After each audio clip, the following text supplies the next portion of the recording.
ఏంటది? ఏం లేదు, వదిలమ్మా వదులు. నా వల్ల బంగారు లాంటి కుటుంబాన్ని నాశనం చేస్తున్నాడు వాడు. ఆ ప్రేమను పొడిచి పారేస్తాను. ఇందుకోసం మిమ్మల్ని కష్టపడి పెంచింది. మరి ఏం చేయమంటావమ్మా? నా వల్ల ఏ కారణం లేకుండా జ్యోతిని అరెస్ట్ చేయించాడు. వాణి, ప్రస్తుత పరిస్థితుల్లో జ్యోతి లాకప్ లో ఉండడం మంచిది. జ్యోతి నా కస్టడీలో సేఫ్ గా ఉందమ్మా.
జ్యోతి ఏమైంది? ఈ రక్తం ఏంటి? What's happening here? నీకు తెలియదా? ప్రొద్దు నుంచి కనిపించడం లేదు. ఏం చేశారా? అది మేము అడగాల్సిన ప్రశ్న. అతను దబాయిస్తావేంటి? నీ కస్టడీలో ఉన్న ఖైదీ పారిపోయిందో, లేచిపోయిందో, చనిపోయిందో కూడా మీకు తెలీదా? వదలండి. నేను కమిషనర్ గారిని చూడాలి. ఇప్పుడు చూడడానికి వీల్లేదు. చూసి తీరాలి. ఏయ్, ఏమిటా గొడవ? సార్, 2 నిమిషాలు మీతో మాట్లాడాలి. కమిన్.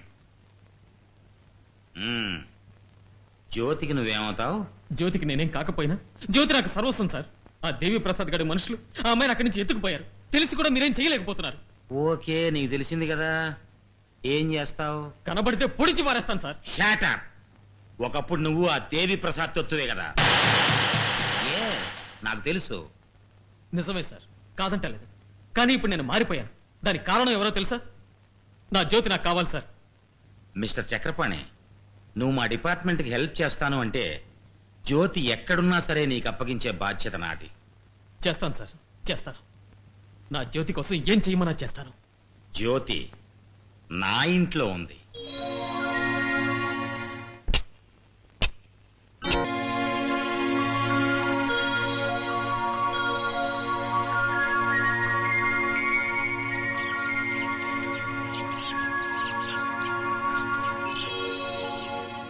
ఈ వారం కుచల కుమార్ని తోమాల సేవ నుంచి పవళింపు సేవ వరకు శృంగారంలో రంగరించేస్తాను. వసే కుచల కుమారి, ఈ సంతర్పణలేమిటే?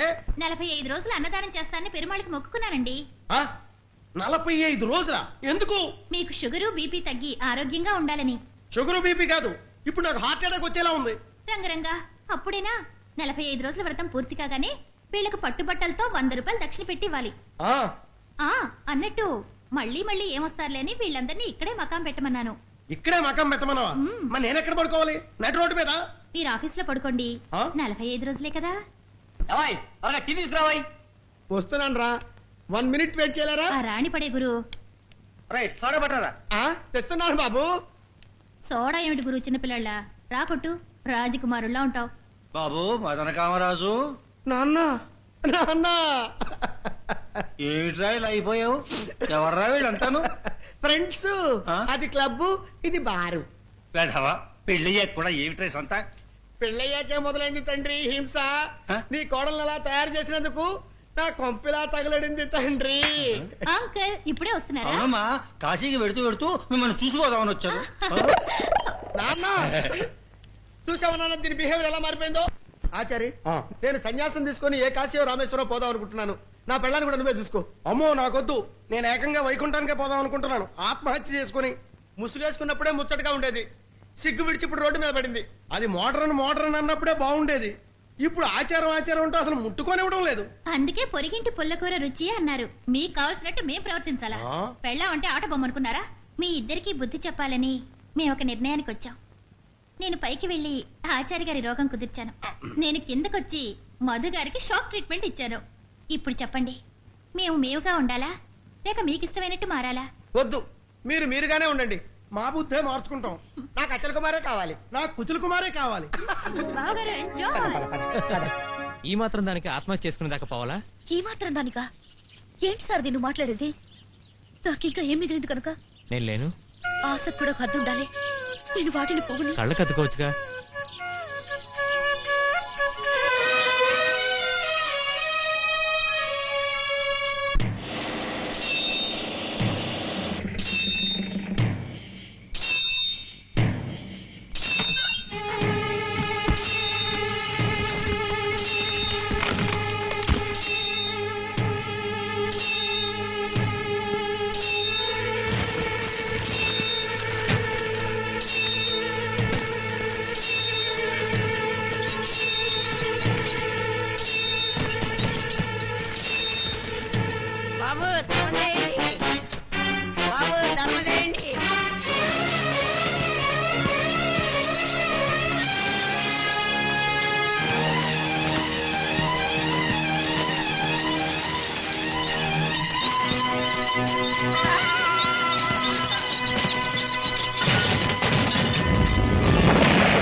ఇది ఖచ్చితంగా చక్రపాణి గారి పని. జ్యోతేమో జైల్లోంచి పారిపోయింది, వీళ్ళిద్దరూ నా గోడవును పేల్చేశారు. అయితే కమిషనర్ గారు ఆర్మీని పిలిపించి అరెస్ట్ చేసేయండి. అయ్యా, ఆఫ్టర్ ఆల్ అట్టపెట్ల కోసం ఆర్మీని దింపితే మన ఇండియన్ టీవీ, బీబీసీ, చివరికి స్టార్ టీవీ వాళ్ళు కూడా మిమ్మల్ని సబ్బు లేకుండా ఉతుకుతారేమో ఆలోచించుకోండి. అది ఒట్టి అట్టపెట్ల గోడౌన్ కాదయ్యా. అంటే ఆ అట్టపెట్టెలో ఏదైనా విశేషమైన పదార్థం ఉందా అండి? అది సెంటిమెంట్. ఓహో, మరి ఆ సెంటిమెంట్ కూడా ఎంతకి ఇన్సూర్ చేశారు? ఇన్సూరెన్స్ చేయలేదయ్యా. ఇన్సూరెన్స్ కూడా చేయలేదంటే దాని ఖరీదు 10,000 కన్నా మించదు. ఆ మాత్రం దానికి ఇంత గొడవ ఎందుకు సార్? వదిలేయండి, అంతా కర్మ సిద్ధాంతం. వస్తానండి. పర్లేదు, కూర్చోండి, టీ తాగి వెళ్ళండి. అలాగే, వారికి పాలు కూడా తెప్పించండి పాపం. అలాగే. నువ్వు ఒకసారి గదిలోకి వస్తావా? మళ్ళీ కొడతారా? కొట్టడం కాదు, చంపుతాను. ఆ అట్టపెట్టిలో ఒక్కొక్క దాంట్లో 10 లక్షలు ఖరీదు చేసే బ్రౌన్ షుగర్ అని తెలుసా? ఈ విషయం వాళ్ళతో చెప్పచ్చు కదండి. సార్, మనం ఆసుపత్రి సప్లై చేసిన సెలైన్ బాటిల్స్ బ్యాక్టీరియా చేరి 5 మంది చచ్చిపోయారు సార్. అమ్మో, ఆ లైసెన్స్ ఇప్పించింది నేనే కదండి. షో.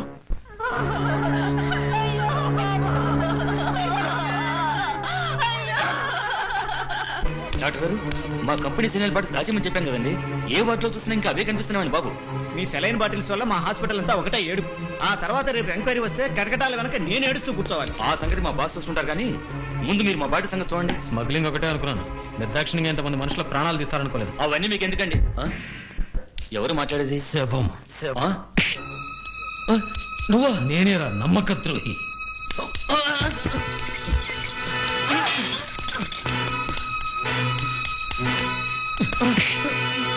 చెప్పు, సరైన బాటలు చక్కెర దాచారు చెప్పు. నాకు తెలీదు.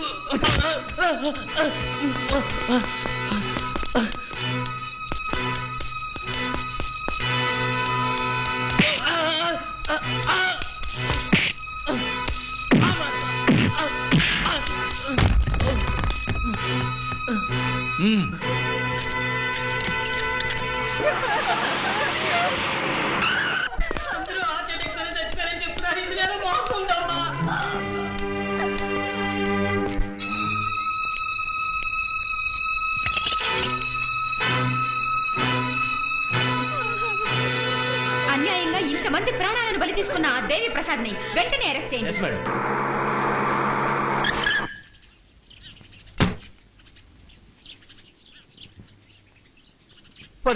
నీకు విషయం తెలుసా?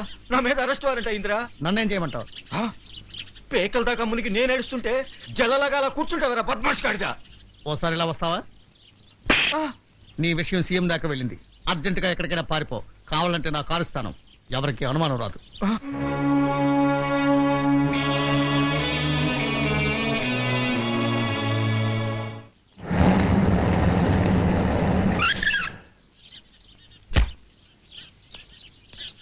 నమస్కారం బాబు. పొద్దుటి నుంచి ఇక్కడే ఉందండి, వెళ్ళమంటే వెళ్ళడం లేదు.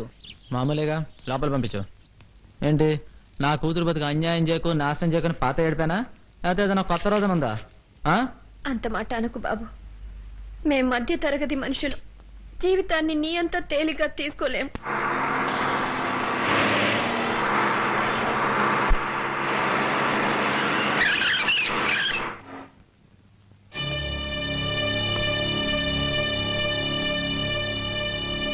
ఏంటి రోడ్డు కట్టగా తప్పనే.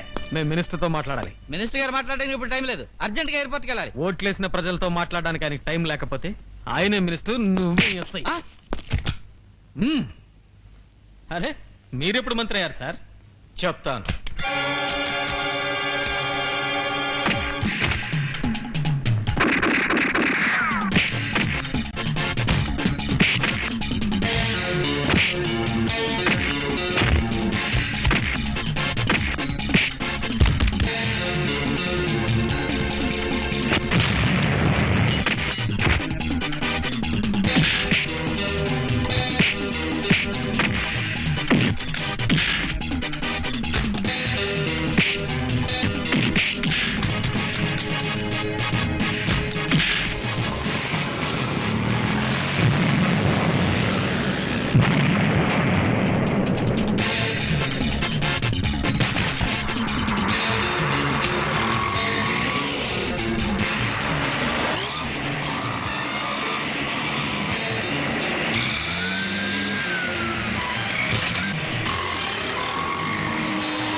నా తర్వాత ఏ తల్లి నీ వల్ల కన్నీరు పెట్టకూడదు. నన్ను క్షమించు బాబు.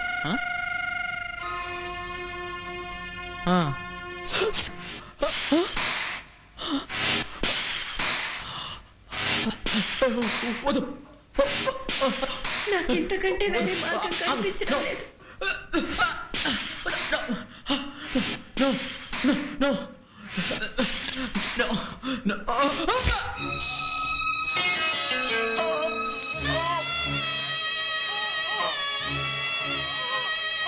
సావిత్రి, నువ్వు జైలు పాలు కాకూడదు సావిత్రి.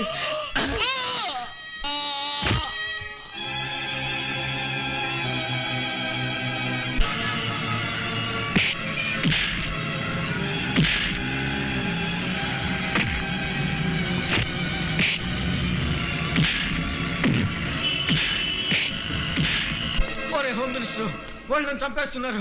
కాల్చు ముందు చెప్పరా, చెప్పరా. చూడ్డం